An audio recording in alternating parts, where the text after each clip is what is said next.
Bismillahirrahmanirrahim. Assalamu alaikum dear students. My name is Aisha Salim. I hope you all are fine and doing well. Today in this lecture we are going to discuss another topic that is about distance time graph. अपने lecture को हम start करते हैं. आज के lesson के अंदर हम जिस सिलसिले को कवर करेंगे that is interpret our distance time graph. लेकिन सबसे पहले हम अपने प्रीवियस टॉपिक को थोड़ा सा रिवाइज करेंगे. तो जल्दी से मुझे बताइए कि what is average speed and how we measure the average speed.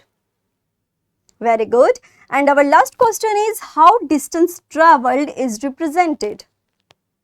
Very good. तो हमारे पास यही वेरिंग डिस्टेंस जो कि ट्रैवल होता है किसी भी बॉडी के ज़रिए, उसको रिप्रेजेंट करने के लिए हम इस्तेमाल करते हैं डिस्टेंस टाइम ग्राफ का. और याद रखिए कि distance time graph is basically a two dimensional drawing that is used to represent the motion of an object with the time. हम टाइम के साथ किसी भी ऑब्जेक्ट की मोशन को रिप्रेजेंट करने के लिए डिस्टेंस टाइम ग्राफ का इस्तेमाल करते हैं. इसको हम समझते हैं एक एग्जांपल के जरिए कि किस तरह से हम डिस्टेंस टाइम ग्राफ को रीड कर सकते हैं.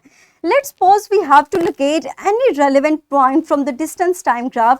आप horizontal axis में that is the time axis कोई भी एक relevant point consider कर सकते हैं जहाँ पे आप अपनी वैल्यू को रीड आउट करना चाहते हैं. Let's suppose कि हम इस पॉइंट पे अपनी वैल्यू को रीड आउट करना चाहते हैं. तो हमने अपने उस पॉइंट को मार्क कर लिया that is at 0.6 hours. हमने इस पॉइंट को मार्क कर लिया.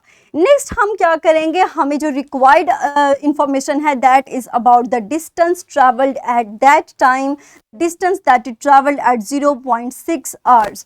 अब हम क्या करेंगे, हम अपने डिस्टेंस ट्रैवल को फाइंड आउट करने के लिए एक वर्टिकल एक्सिस पे इस पॉइंट को मीट करेंगे जो कि मीट हो रहा है यहाँ पर 3 से. तो हमारे पास 0.6 आवर्स में the distance that is travelled is 3 kilometre.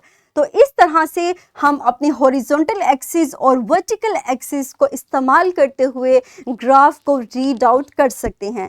इसी तरह आपने अगर कोई और वैल्यू फाइंड आउट करनी है दैट इज़ अबाउट 0.8 आवर्स या फिर 1 आवर पे, तो आप इसी तरह अपनी वर्टिकल और हॉरिजॉन्टल एक्सिस को इस्तेमाल करते हुए ग्राफ को रीड आउट कर सकते हैं.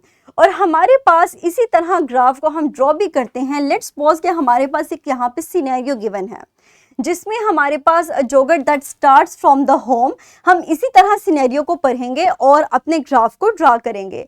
हमारे पास जो ग्राफ आएगा वो इस तरह आएगा. सबसे पहले आप देखिए कि jogger start running from there home runs at a constant speed for a while. हमारे पास जब जोगर ने स्टार्ट किया रन करना तो हमने इसको एक straight line that is going upward उसके साथ रिप्रेजेंट किया. उसी तरह आगे देखें, then it slows down to walk for a short distance. हमने अपनी लाइन को थोड़ा सा लेस स्टीप रख दिया जहां पर हमारे पास उसने वॉकिंग स्टार्ट की. और आप देख सकते हैं कि टाइम अगर हम देखें यहाँ पर तो टाइम ड्यूरेशन हमारे पास थोड़ा सा कम है बिकॉज हमारे पास जो वॉकिंग है वो शॉर्ट डिस्टेंस के लिए हुई है. आगे रीड करते हैं कि then it stops to rest. और वहां पर हमने अपने ग्राफ को बिल्कुल स्ट्रेट लाइन से horizontal to the time axis हमने उसको रिप्रेजेंट किया जहां पे हमारे पास डिस्टेंस ट्रैवल जो है वो बिल्कुल स्टॉप हो जाएगा क्योंकि हमारे पास उस पर्सन ने रेस्ट के लिए रेस्ट ली है. And then finally continue walking to reach the destination. और उसके बाद वो वॉक करता हुआ अपनी डेस्टिनेशन तक गया है. तो हमने अगेन उसको थोड़ा सा अपवर्ड लाइन के जरिए, स्ट्रेट अपवर्ड लाइन के जरिए से रिप्रेजेंट किया. इस तरह से हमने एक पर्सन की पूरी जर्नी को, उसके मोशन को टाइम के साथ साथ हमने एक ग्राफ के जरिए से रिप्रेजेंट किया. इसी तरह हम डिफरेंट ग्राफ्स को रिप्रेजेंट सकते हैं. यहाँ पर आपको 2 सिनेरियोज दिए गए हैं. आप इस डेटा को इस्तेमाल करते हुए बिल्कुल इसी तरह अपने ग्राफ को ड्रॉ कीजिए. और अपने ग्राफ को ड्रॉ करने के बाद आप अपनी टीचर से और अपनी क्लास फेलो से अपनी ग्राफ को शेयर कीजिएगा to find the accuracy. Next हमारे पास ज़रूरी नहीं कि ग्राफ हमेशा स्ट्रेट लाइन हो. ग्राफ हमारे पास डिफरेंट हो सकते हैं. फॉर एग्जांपल हमारे पास किसी स्टेशनरी ऑब्जेक्ट के लिए अगर एग्जांपल लें तो let's suppose a person that is sitting on a park bench for 10 minutes. आप देख सकते हैं कि अगर हमारे पास कोई पर्सन बेंच के ऊपर 10 मिनट्स के लिए बैठा है तो वो कोई डिस्टेंस कवर नहीं कर रहा, तो इस तरह का ग्राफ हमारे पास बनता है, बिल्कुल straight line that is horizontal to the time axis, because distance that is covered हमारे पास स्टेशनरी है, कोई डिस्टेंस कवर नहीं हो रहा, इसीलिए हमारे पास लाइन अपवर्ड नहीं जाएगी बल्कि बिल्कुल स्ट्रेट लाइन आएगी। और 10 मिनट्स के लिए हमारे पास अगर हम ग्राफ ड्रा करेंगे तो इस तरह का ग्राफ ऑब्टेन होगा। इसी तरह लेट्स सपोज हमारे पास एक कार है जो कि रेस्ट पर थी ट्रैफिक लाइट में, और आहिस्ता आहिस्ता उसने एक्सेलरेट किया है, covering more distance with each passing second. आप देख सकते हैं कि जब हमारे पास ट्रैफिक सिग्नल रेड से ग्रीन होता है तो तमाम कार्स रेस्ट से मोशन में आती हैं और आहिस्ता आहिस्ता एक्सेलरेट करते हुए अपनी स्पीड को इंक्रीज करती हैं। इसी तरह अगर हम इस तरह का ग्राफ बनाएं that is for uniform motion, when speed increases तो हमारे पास इस तरह का थोड़ा सा कर्व आएगा, जिसमें सबसे पहले हमारे पास मोशन उसका distance with the passage of time हमारे पास 0 है, लेकिन जैसे जैसे टाइम इंक्रीज होगा हमारे पास डिस्टेंस भी इंक्रीज होता जाएगा। इसी तरह एक और एग्जांपल हम लेते हैं कि अगर एक साइक्लिस्ट जो कि constant speed that is about 10 kilometre per hour वो ट्रैवल कर रहा है फॉर द 5 आवर्स, तो इस तरह के ग्राफ को रिप्रेजेंट करने के लिए हम स्ट्रेट लाइन का इस्तेमाल करते हैं that shows that the distance is increasing with increasing time. तो हमारे पास इस तरह का ग्राफ रिप्रेजेंट करता है यूनिफॉर्म मोशन को। नेक्स्ट हमारे पास जो टाइप है ग्राफ की that is for non uniform motion when speed decreases.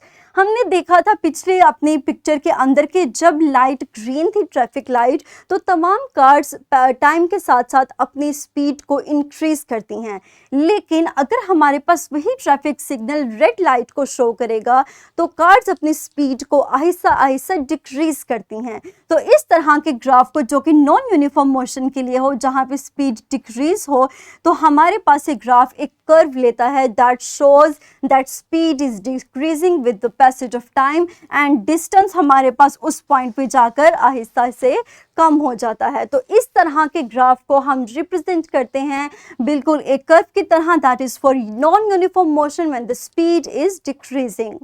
Next हमारे पास कुछ यूनिट्स हैं जो कि हम इस्तेमाल करते हैं रिप्रेजेंट करने के लिए, लाइक डिस्टेंस को हम रिप्रेजेंट कर सकते हैं किलोमीटर में, मीटर में एंड मिलीमीटर में। ये सिंबल्स हैं जो हम इनके लिए इस्तेमाल करते हैं and these are the equipments that are used. Similarly these are the units for the time and here are the symbols and these are the equipments that are used to measure that time.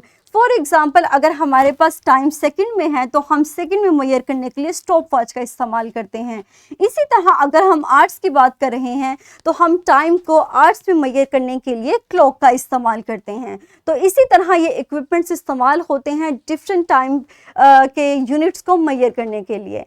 Next अगर हम अपने lesson को summarise करें तो आज के lesson के अंदर हमने डिस्टेंस टाइम ग्राफ को सीखा, जिसके बारे में मैंने बताया कि it is basically a 2-dimensional time that is used to represent the motion of an object over time. और इसी तरह हम किसी भी ऑब्जेक्ट की मोशन को ग्राफ के ज़रिए से रिप्रेजेंट कर सकते हैं और हम रीड भी कर सकते हैं कि कितने डिस्टेंस के ऊपर, कितने टाइम के ऊपर हमारे पास बॉडी ने कितना डिस्टेंस ट्रैवल किया है।